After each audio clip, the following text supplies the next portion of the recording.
আসসালামু আলাইকুম। সোয়াদ মম কিচেনে সবাইকে শুভেচ্ছা জানাচ্ছি একটি নতুন রেসিপি দেখার জন্য। এতক্ষণে কিন্তু বুঝেই গেছেন যে আমি আজকে কি রান্না করব। হ্যাঁ, ঠিকই ধরেছেন, আমি কিন্তু আজকে সয়াবিন রান্না করব। আর এই ফলটা আমার অনেক পছন্দ।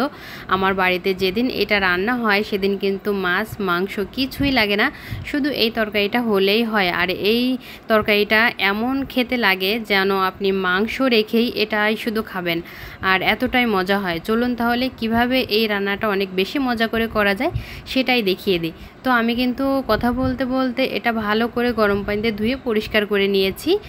আর এই যে এখানে ডিম সিদ্ধ করে নিয়েছি আর আলুগুলো এভাবে কেটে নিয়েছি।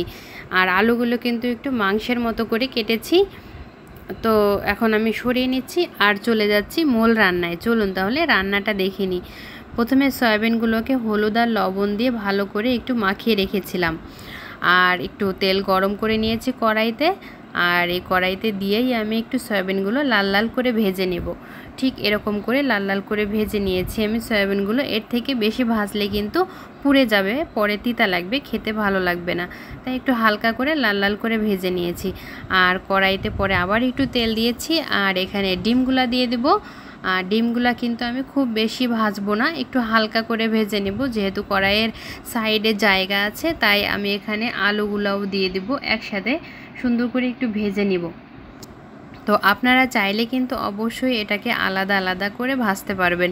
আর ডিমগুলা খুব বেশি ভাজলে কিন্তু উপরের যে স্কিনটা ওটা রাবারি হয়ে যায় আর খেতে ভালো লাগে না। আর ডিমটা যত কম ভাজবেন ততই কিন্তু ডিমটা অনেক নরম থাকবে আর খেতেও অনেক ভালো লাগবে। সয়াবিনটা কিন্তু বাজার থেকে এনে আগে পানিতে ভিজিয়ে রাখবেন আধা ঘন্টা, তারপরে ওটাকে গরম পানি দিয়ে ভালো করে ভিজিয়ে রাখবেন আরও আধা ঘন্টা। তারপরে ভালো করে পরিষ্কার পানি দিয়ে 3 থেকে 4 বার ভালো করে ধুয়ে নিলেই সয়াবিনটা রান্নার জন্য রেডি হয়ে যাবে। আর আলুগুলো আমি ভেজে নিয়েছি, হয়ে গেছে আমার সব কিছু ভাজাভাজি। এখন আমি মূল রান্নাটা করব, তার জন্য কড়াইতে তেল দিয়ে দিয়েছি আর দিয়ে দিলাম গোটা গরম মশলা। গরম মশলাগুলো একটু লাল লাল করে ভেজে নিয়েছি।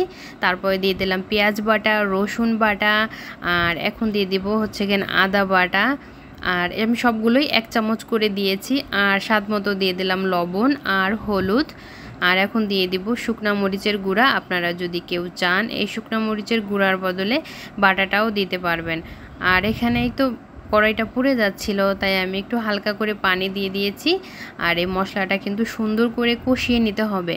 মশলাটা যত ভালো কষানো হবে তরকারিটা খেতে কিন্তু ততটাই ভালো লাগবে। আর এটা কিন্তু একদমই মাংসর মতো রান্না করতে হয়, আর খেতেও কিন্তু একদম মাংসের মতোই লাগে। অবশ্যই কিন্তু আপনারা ট্রাই করে দেখবেন। আর এই যে মশলাটা পুড়ে যাচ্ছিল, কষানো হয়ে গেছে, তাই আমি একটু সামান্য পানি দিয়ে দিলাম। আর দিয়ে এই তো এখানে আলু আর সয়াবিনটা আগে থেকে যে ভেজে রেখেছিলাম সেটাই আমি এখানে দিয়ে দিব। দিয়ে আমি একটু ভালো করে এই সয়াবিন আর আলুটা সুন্দর মতো কষিয়ে নিব, যাতে এমনভাবে কষাবো এখানে একটুও পানি বা ঝোল কোনো কিছু না থাকে। এরকম একদম শুকনো শুকনো করেই আমি ভালো করে কষিয়ে নিব। আর তারপরেই এখানে আমি ঝোলের পানি দিয়ে দিব। আর ঝোলের পানিটা সেরকম বুঝেই দিতে হবে যে আপনি কতটুকু ঝোল রাখবেন তরকারিতে। তো আমি খুব বেশি ঝোল রাখবো না, এর জন্য অল্প করেই পানি দিয়েছি যাতে সিদ্ধ হয়ে যায় আর অল্প কিছু ঝোলও থাকে। তো আমি এখানে ডিমগুলা দিয়ে দিলাম একটু পরেই। ডিমগুলা দিয়ে ভালো করে একটু বাটিটা তেল ছিল সব কিছু ভালো করে কেচে কুচে দিয়ে দিলাম। দিয়ে এখন একটু ভালো করে নাড়াচাড়া করে দিয়ে এটাকে ঢেকে দিব 10 মিনিটের জন্য। 10 মিনিট পরে আমি ঢাকাটা উঠিয়ে দেখি কি অবস্থা। তো ডিমটা যেহেতু আগে থেকেই সেদ্ধ করা আর আলু আর সয়াবিনটা কিন্তু সেদ্ধ হয়ে গেছে খুব সুন্দরভাবে, আর ঝোলটাও অনেকটা টেনে আসছে ঠিক আমি যেমন চেয়েছি।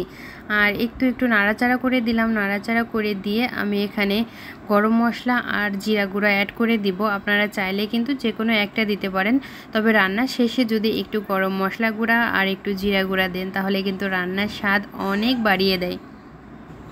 আমি কিন্তু এখানে গরম মশলা গুঁড়া দিয়েছি 1 চামচ আর জিরা গুঁড়া দিয়েছি 1 চামচ। আর আমার সব রান্নাগুলাই একটু খেয়াল করে দেখবেন যে আমি কিন্তু এই গরম মশলা গুঁড়া আর জিরা গুঁড়াটা সব রান্নায় প্রায় দিয়ে থাকি। তো মশলাগুলো দিয়ে আমি 5 মিনিটের জন্য এটাকে ঢাকা দিয়ে রেখেছিলাম। আর তারপরে আমি একটু পরিবেশন করিয়ে দিচ্ছি। দেখুন কতটা লোভনীয় লাগছে দেখতে, আর এটা কিন্তু খেতে অনেক মজা হয়েছিল। আশা করি সবাই ট্রাই করবেন। আর ভিডিওটিকে কোথা থেকে দেখছেন অবশ্যই কিন্তু আমাকে কমেন্ট করে জানাবেন। আর ভালো লাগলে অবশ্যই একটি লাইক, কমেন্ট ও শেয়ার করতে ভুলবেন না। আজকে এখানে বিদায় নিচ্ছি। সবাই ভালো থাকবেন, আমাদের জন্য দোয়া করবেন। আল্লাহ হাফেজ।